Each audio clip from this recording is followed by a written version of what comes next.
Hello दोस्तों, मेरा नाम शालिनी है। मैं 25 साल की कुँवारी लड़की हूँ। गाँव में रहती हूँ लेकिन दिल से थोड़ी शहर वाली भी हूँ। मेरी हाइट 5 फुट 5 इंच है। रंग गोरा, बाल लंबे काले जो कमर तक आते हैं। मेरी कमर इतनी पतली है कि लोग कहते हैं एक हाथ में आ जाएगी। और ऊपर का हिस्सा ऐसा कि साड़ी या कुर्ती पहनूं तो फिटिंग खुद ब खुद नजर आती है। आंखें बड़ी-बड़ी काजल वाली, होंठ गुलाबी और जब मैं हँसती हूँ तो गालों पर हल्की-हल्की डिंपल पड़ जाती है। मैं खुद को आईने में देखकर सोचती हूँ कि भगवान ने अच्छा बनाया है। कभी-कभी रात को अकेले में सोचती हूँ कि कोई मेरे साथ हो, मेरे बालों में उँगलियाँ फेरता हो, मेरी कमर पर हाथ रखता हो और मुझे भी वो सब करने का दिल करता है जो शादी से पहले करते हैं। बात उस समय की है जब मैं घर पर अकेली थी। मम्मी-पापा शहर गए थे चाची की बेटी की शादी में। और भाई तो बाहर नौकरी करता है। साल में 1-2 बार आता है। घर बड़ा पुराना है लेकिन साफ-सुथरा। चारों तरफ खेत और पीछे छोटा-सा बगीचा जिसमें गुलाब, चमेली और बेला के फूल लगे हैं। जब मैं सुबह उठी और नहाने गई, तो तभी गाँव के एक लड़के ने मुझे बिना कपड़ों के नहाते हुए देख लिया था। फिर मैंने कहा वहाँ से नहाने के बाद अपने रूम में आ गई और अपनी पसंदीदा लाल साड़ी पहनी, वो वाली जो बॉडी पर अच्छे से चिपकती है। पल्लू थोड़ा पतला है। आईने के सामने खड़ी होकर खुद को देखा, बाल खोले, हल्का-सा लिपस्टिक लगाया और सोचा, आज कुछ अच्छा हो। तभी दरवाजे पर दस्तक हुई। मैंने जाकर देखा तो पड़ोस का राजू था। राजू 28 साल का है, कद लंबा, चौड़ा सीना, हाथ-पैर मजबूत क्योंकि खेतों में काम करता है। चेहरा साफ, मुस्कान ऐसी कि लड़की का दिल हल्का-सा धड़क जाए। वो बोला, शालिनी दीदी, अंकल जी ने जाते समय कहा था कि अगर कोई काम हो तो मैं देख लूं। मैं बस पूछने आया था, लेकिन मुझे ऐसा लग रहा था कि मुझे अकेले पाकर उसकी आंखें कुछ और चाह रही हों। अब तो मैं भी अकेली थी और वो भी अकेला था। जो मैं रात में अकेले होने पे चाहा करती थी, वो समय ज्यादा दूर नहीं था। मैंने मुस्कुरा कर कहा, अरे राजू, आ जा अंदर। ठीक ही किया जो आया। रसोई में ऊपर की अलमारी पर कुछ डिब्बे रखने हैं। मैं पहुंच नहीं पाती। वो अंदर आया। मैं उसे रसोई में ले गई।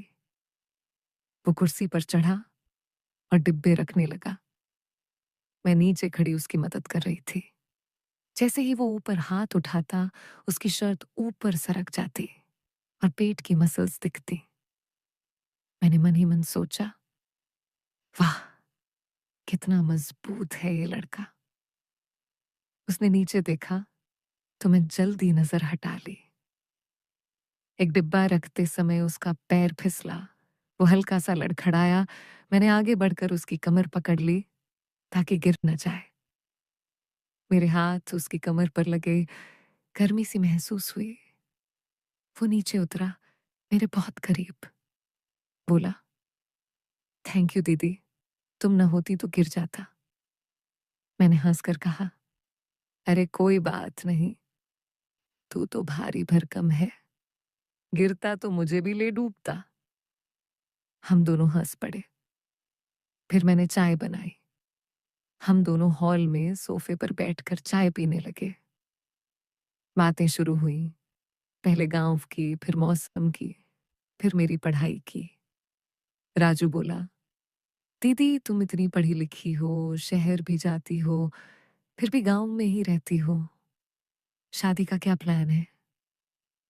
मैंने चाय का घूंट लिया और बोली, जब वो मुझसे बात कर रहा था तो मुझे उसके साथ कुछ और करने का मन कर रहा था क्योंकि हम दोनों अकेले थे।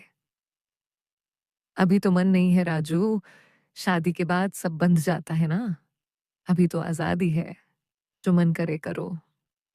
तू बता, तेरी कोई वाली है? वो शर्मा गया।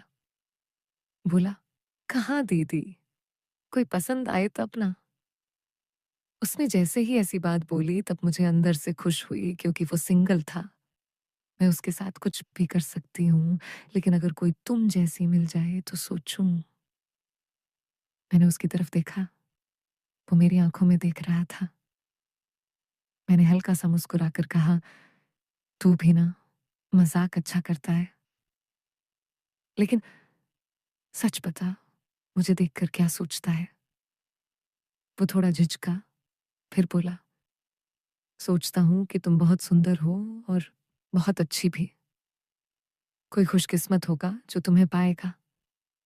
मैंने चाय का कप रखा और बोली, चल बाहर बगीचे में चलते हैं, फूल तोड़ते हैं। हम पीछे के बगीचे में गए। वहां कोई नहीं आता, चारों तरफ ऊंची दीवार। हवा चल रही थी, मेरे बाल उड़ रहे थे। मैं झुककर गुलाब तोड़ रही थी। साड़ी का पल्लू हवा से सरक रहा था। मैं बार बार संभाल रही थी। राजू मेरे पास खड़ा था, फूल तोड़ने में मदद कर रहा था। अचानक एक मधुमक्खी मेरे पास आई। मैं डर गई और पीछे हटी, सीधे राजू से जा टकराई। उसने मुझे दोनों हाथों से पकड़ लिया। मेरी कमर पर उसके हाथ थे। मैं उसके सीने से चिपक गई। उसकी धड़कन तेज थी, मेरी भी। मैंने ऊपर देखा, वो मेरी तरफ देख रहा था। लगा जैसे समय रुक गया, लेकिन मैंने खुद को संभाला, हल्के से अलग हुई और बोली, सॉरी राजू, डर गई थी। वो बोला, कोई बात नहीं दीदी, मैं हूं ना। हम फूल लेकर अंदर आए। वो बोला कि शाम को फिर आएगा अगर कोई काम हो। मैंने कहा, आ जाना। शाम हुई। मैंने कुर्ती पजामी पहनी, बाल खोले रखे। राजू आया, हाथ में आम का टोकरा था। बोला, दीदी, हमारे पेड़ के आम तुम्हारे लिए। मैं खुश हो गई। हमने आम छीले, खाए, बातें की। रात हो रही थी, लेकिन वो जाने का नाम नहीं ले रहा था। मैंने कहा, राजू, रात ज्यादा हो रही है, मम्मी पापा को पता चलेगा तो डांटेंगे। वो बोला, दीदी, तुम अकेली हो, डर नहीं लगता? मैंने सच्चाई से कहा, लगता है राजू, कभी कभी रात को नींद नहीं आती, छत पर चली जाती हूँ तारे देखने। वो मेरे बहुत करीब आया, बोला, अगर तुम कहो तो मैं रुक जाऊं आज। मेरे दिल की धड़कन तेज हो गई। मैंने सोचा, अगर कह दूं तो क्या होगा, लेकिन मैंने हंस कर कहा, नहीं राजू, तू जा, कल फिर आना। वो चला गया, लेकिन जाते जाते दरवाजे से मुड़कर देखता रहा। रात को मैं बिस्तर पर लेटी, खिड़की खुली थी, चांद की रोशनी आ रही थी। मैं सोच रही थी राजू के बारे में, उसके मजबूत हाथ, उसकी मुस्कान, उसकी गर्म सांसें जब वो करीब था।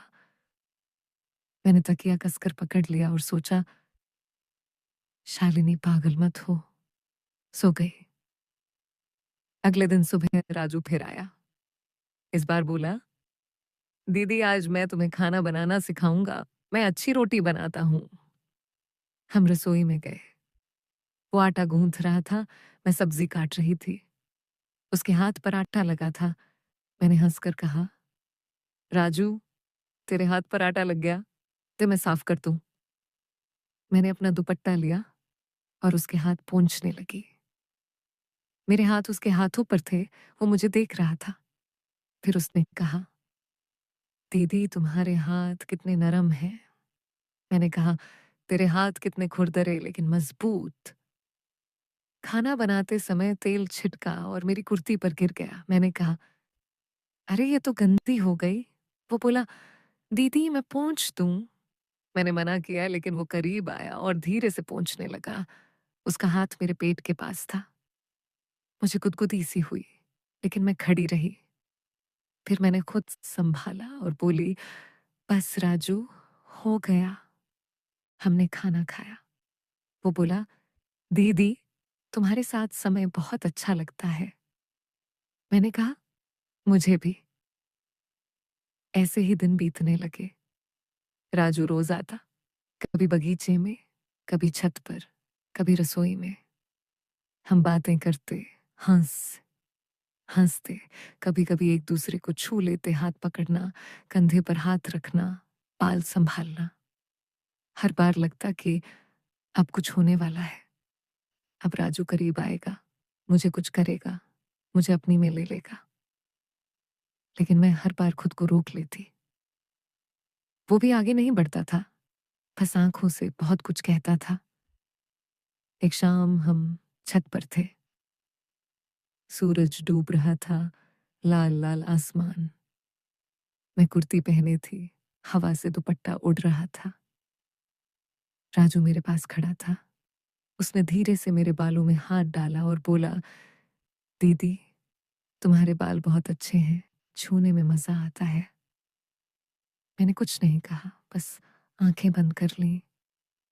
उसने मेरी कमर पर हाथ रखा, मुझे अपनी तरफ खींचा। मैं उसके सीने से लग गई। उसकी सांसें मेरे कान पर लग रही थीं। लगा कि अब वो मुझे कुछ करेगा। मेरे होंठ कांप रहे थे। लेकिन तभी गांव की मस्जिद से अजान शुरू हो गई।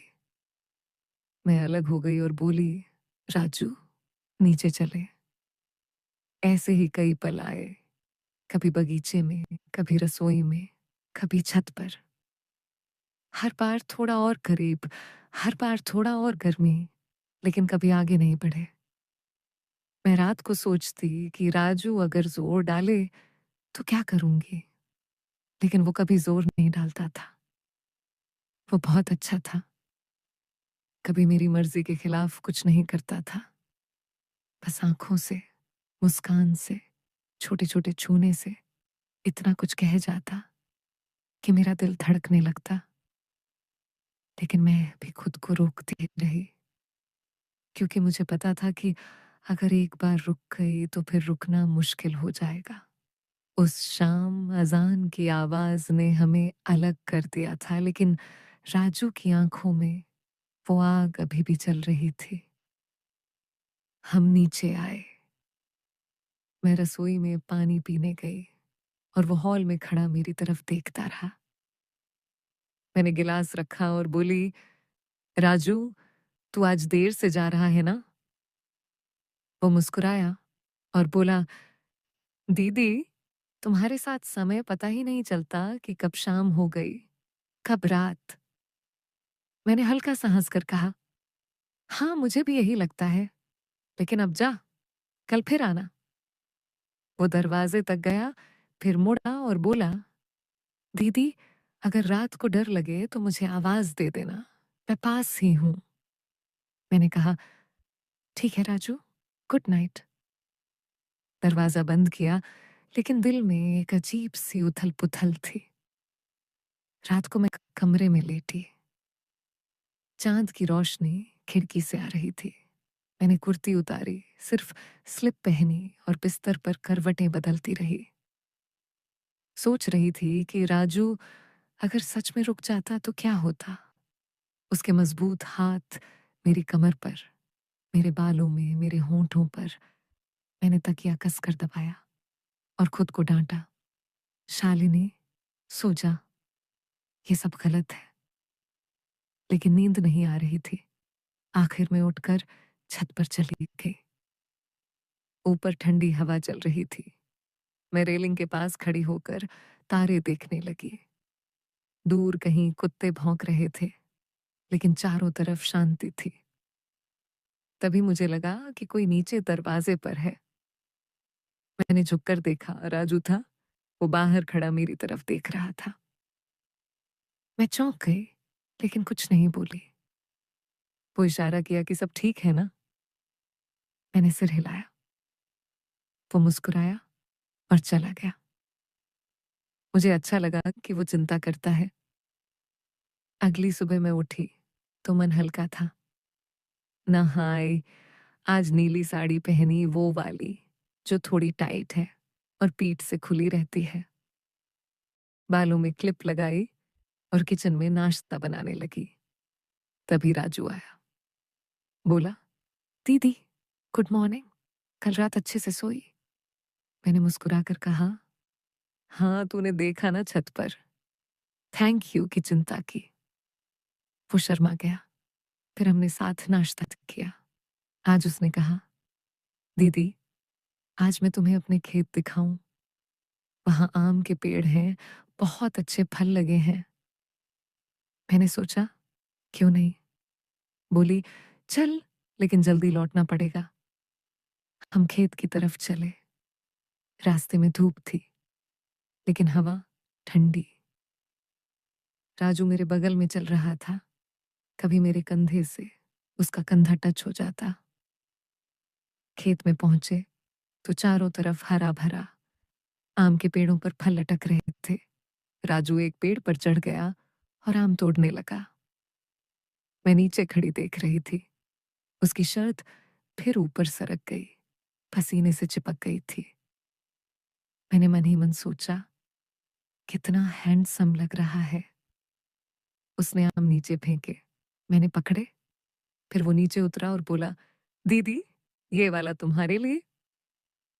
एक बड़ा सा आम मेरे हाथ में रखा। हमारे हाथ छू गए। मैंने कहा, राजू, तू बहुत अच्छा है। वो बोला, तुम भी दीदी। हम एक पेड़ के नीचे बैठ गए। आम खाने लगे। रस टपक रहा था। राजू ने अपना रुमाल निकाला और मेरे होठों के पास लाकर बोला, दीदी, यहां लग गया। मैंने खुद पोंछ लिया, लेकिन दिल धड़क रहा था। फिर हम बातें करने लगे। उसने पूछा, दीदी, तुम्हें कभी प्यार हुआ है? मैंने सोचा और बोली, पता नहीं राजू, कॉलेज में कुछ लड़के थे, लेकिन ऐसा कुछ खास नहीं। तू बता। वो बोला, मैंने भी नहीं, लेकिन अब लगता है कि हो सकता है। मैंने उसकी तरफ देखा। वो मेरी आंखों में देख रहा था। लगा कि अब कुछ कहेगा, लेकिन उसने सिर्फ मुस्कुरा दिया।